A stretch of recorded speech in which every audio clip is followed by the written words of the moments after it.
নারীর মাঝে 12টা গুণ সে বিলং করতে পারবে, 12টা গুণ যে মেনে চলতে পারবে, তার লাইফে ফলো করতে পারবে, আল্লাহ তাআলা নিজেই তাকে ভালোবাসবেন। সুবহানাল্লাহ পড়বেন না আপনারা সবাই?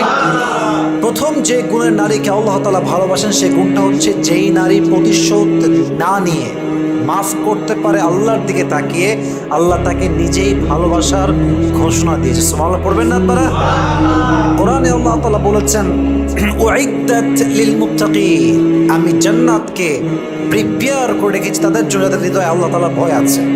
জান্নাত পাবে তারা যাদের হৃদয়ে আল্লাহ তাআলার ভয় আছে।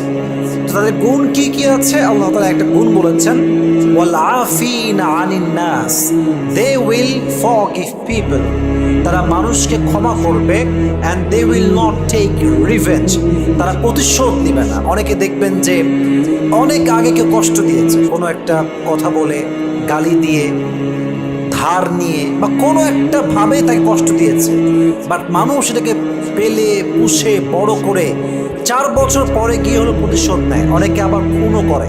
এরকম আছে না যুবক ভাইয়েরা? প্রতিশোধের জীবনটা কখনো সুন্দর জীবন হতে পারে না।